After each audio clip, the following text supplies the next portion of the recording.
Class sixth आपका practice zone 3 मैं देख रहा हूँ चैप्टर 12 मेंसुरेशन में प्रैक्टिस जोन 3। ठीक है, तो सबसे अब इसके बाद नेक्स्ट टॉपिक आपका है एरिया। तो अगर आप एरिया को समझना चाहते हैं तो आप इस तरह से समझें कि ये प्रैक्टिस जोन भी हो जाएगी और आपको एरिया भी समझ में आ जाएगा। जब हमारे पास केवल एक, देखो एरिया के अंदर दो डायमेंशंस होती हैं, लेंथ और ब्रेथ। ठीक है, जैसे ये पेज है, इस पेज का ये जो एज है, एज किनारा, ये एक लेंथ को डिनोट करता है, एक लेंथ है, सिंगल लेंथ। ठीक है, इसी तरह से ये भी एक लेंथ है। ठीक है, अगर हमारे पास एक ही लेंथ होती है तो हम कहते हैं ये डिस्टेंस हम कहीं की भी नाप सकते हैं, कहीं की भी डिस्टेंस मेज़र कर सकते हैं, क्योंकि डायमेंशन हमारे पास एक ही है और उसको हम मीटर या सेंटीमीटर में जितना भी आप उसे मेज़र कर पाएँ, जितना लंबा या लंबाई जितनी हो उसको मेज़र कर लेंगे।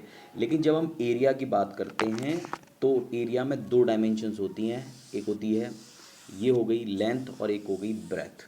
लेंथ और ब्रेथ दो एरिया की जो डायमेंशंस होती हैं। अब आपको अगर एरिया लेना है तो इस पेज का अगर आपको एरिया लेना है तो इस पेज के अंदर का, केवल ये जो साइड्स हैं इनसे मतलब नहीं है, ये पेज का अंदर का पूरा मेज़र करना है कि ये कैसे, इसकी मेज़रमेंट कैसे करोगे। इसकी मेज़रमेंट करने के लिए आप एक बात समझ लें कि अगर आप इस तरह का एक square 1 by 1 centimetre by 1 centimetre का एक स्क्वायर ले लें और इसको एक यूनिट मान लिया मैंने, और इस पेज में जितने भी ये जो यूनिट क्यूब हैं, एक क्यूब, ये क्यूब पूरे के पूरे में, पूरे पेज के अंदर जितने भी बनेंगे, जितने नंबर ऑफ इसके अंदर इस तरह के स्क्वायर बनेंगे, ये यूनिट, ये मैंने एक यूनिट ले लिया है 1 बाई 1 सेंटीमीटर स्क्वायर का। इसको हम जितने जितने भी इसके अंदर यहाँ से प्लेस करना शुरू करेंगे और जितने स्क्वायर इस पूरे होल पेज पर बन जाएंगे उतना ही इसका एरिया हो जाएगा। अब ये जो फिगर में, ये जो फिगर दी हुई है इसके अंदर, आपको इसमें अगर आप इसमें पॉसिबल है कि आप काउंट कर सकते हैं कि कितने स्क्वायर हैं तो उतना ही एरिया इसका हो जाएगा। ठीक है, लेकिन अब आप इसमें देखें कि कुछ स्क्वायर पूरे पूरे नहीं आ रहे हैं, तो इसमें इसके लिए एक रूल होता है कि अगर कोई भी स्क्वायर हाफ से, लगभग हाफ भी आ रहा है तो उसे आप 1 काउंट करेंगे। लेकिन अगर वो हाफ से कम हो रहा है, जैसे ये वाला, ये हाफ से भी कम हो रहा है, इसे इग्नोर कर देंगे, इसको हटा देंगे आप। तो ये 1 हो गया, ये हाफ से ज़्यादा 2 हो गया, 3 हो गया, 4 हो गया, 5 हो गया, इसको भी छोड़ देंगे, 6 हो गया, इसको 7 काउंट करेंगे, और ये भी 8 हो गया, 9, 10, 10 10 10, ये हाफ से ज़्यादा जा रहा है, 11, इसको छोड़ देंगे, इसको भी छोड़ देंगे, 12, और अगर इसे नहीं काउंट किया तो 13।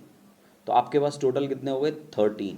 1 2 3 4 5 6 6 7 8 9 10 11 12 12 और नीचे 13। ठीक है, 13, और मैं अगर ये 14, फिर से एक बार कर लेते हैं। 1 ये कंप्लीट ले लिया, 2 3 4 5 6 और 7 8 9 10 11 12 13। ओहो, ये कुछ कंफ्यूजिंग सा हो गया, आप ज़रा दोबारा से करते हैं इसको। ये पूरा है 1 2 3 4 5 6 7 8 9 10 11 12 13।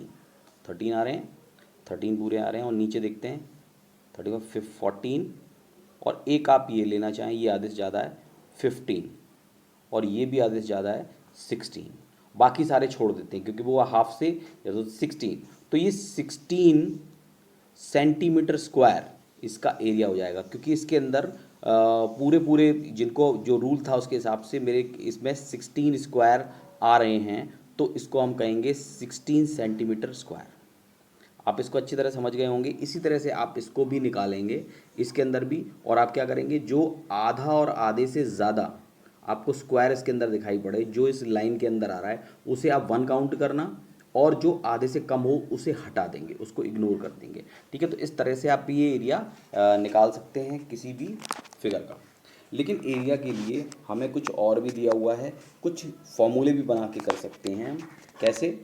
जैसे कोई भी एरिया ऑफ रेक्टेंगल निकालना है तो उसमें दो डायमेंशन होती हैं, एल और बी।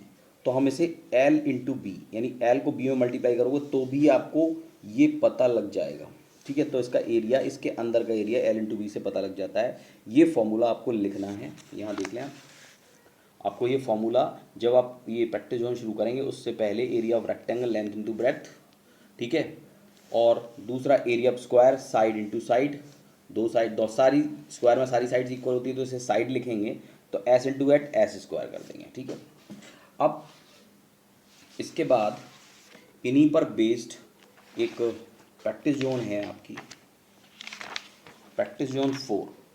प्रैक्टिस जोन 4 के मैं कुछ क्वेश्चन करा दे रहा हूँ जो आसान हैं, वो आप अपने आप करेंगे। मैं आपको कुछ क्वेश्चन करा दे रहा हूँ। जैसे पहला क्वेश्चन है, find the area of the following. आपको इसका एरिया निकालना है। A rectangular park having length 150 metre and breadth 75 metre. अब आपको एक रेक्टेंगल दिया, रेक्टेंगुलर पार्क दिया है, उसमें लेंथ 150 मीटर है और ब्रेथ 75 मीटर है। तो देखते हैं, find the area of the following. L दिया हुआ है 150, बी दिया हुआ है 75 मीटर। तो एरिया ऑफ रेक्टेंगुलर पार्क हो गया लेंथ इंटू ब्रेथ, 150 इंटू 75 यानी 11,250 मीटर स्क्वायर। तो इसका जो एरिया है वो सिंपली निकल आएगा। इस तरह से स्क्वायर का जो सेकंड पार्ट है उसका आप निकालेंगे। उसके बाद ये बिल्कुल आसान सा क्वेश्चन है कि find the cost of covering a park of dimension 165 metre into 89 metre with grass at the rate of 3 per square metre. तो आप पहले क्या करोगे, इन डायमेंशन को एल इंटू बी, क्योंकि दोनों सेम उसमें यूनिट का जरा ध्यान रखना पड़ता है, यूनिट दोनों में सभी में सेम दिए हुए हैं, इसलिए आपको इतना परेशान नहीं होना, यूनिट सेम दिए हुए हैं।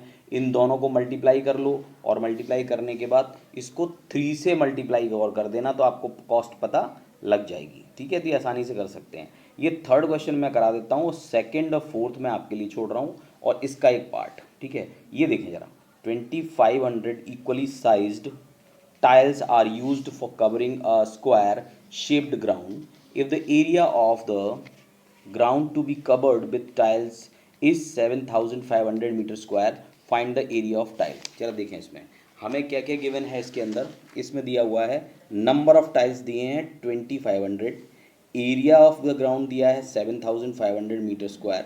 तो अगर हमें एरिया ऑफ टाइल निकालना है तो हम टोटल टाइल्स से पूरे एरिया को डिवाइड कर देंगे, क्योंकि इसी में तो इसी एरिया में तो 7500 मीटर स्क्वायर में ही तो उसको बिछाना है। तो 2500 से 2500 से मैं इसको डिवाइड करूँगा तो आंसर आएगा 3, यानी टाइल का जो एरिया है वो 3 मीटर स्क्वायर है, ठीक है। तो इस तरह से ये आपकी प्रैक्टिस जोन 4 हो गई है। इसके बाद एरिया ऑफ कंपाउंड फिगर पर आएंगे, मैं ये आपको कल करवाऊंगा। प्रैक्टिस जोन 5 हालांकि भाई हमारी लास्ट प्रैक्टिस जोन रहेगी, इसके बाद हमारा कोर्स फिनिश हो जाएगा। बस हमें ये दो करने हैं, तो ये मैं कल आपको करा दूंगा। और इसके बाद देखता हूँ मैं कि अगर 13th मुझे कराना है तो ठीक है, नहीं तो 12 तक मैं ज़रा सिलेबस में देख लूँगा कि मैंने 13 दिया है क्या। अगर मैंने 13 दिया है तो मैं आपको कराऊँगा, नहीं तो बस ये करके हम कल या कल ये करके और परसों से, या हो सकता है कल वाले वीडियो से ही रिवीजन शुरू कर दें, ठीक है। तो रिवीजन हम प्रैक्टिस बुक से करेंगे, और मैंने आपको कहा है कि प्रैक्टिस बुक आपको घर पे लगानी है, स्टैंपिंग हो रही है, तो आप प्रैक्टिस बुक भी लेके स्टैंप करा लें, ठीक है। रिवीजन में मैं प्रैक्टिस बुक के कुछ क्वेश्चंस कराऊंगा, और उनमें आपकी जो प्रॉब्लम्स हैं, जो मैंने कहा था आप भेजिए, नहीं भेजिए तो अभी भी भेज देना, तो मैं उनको देख के कराता जाऊँगा, ठीक है। तो कल करते हैं हम प्रैक्टिस जोन 5। ओके।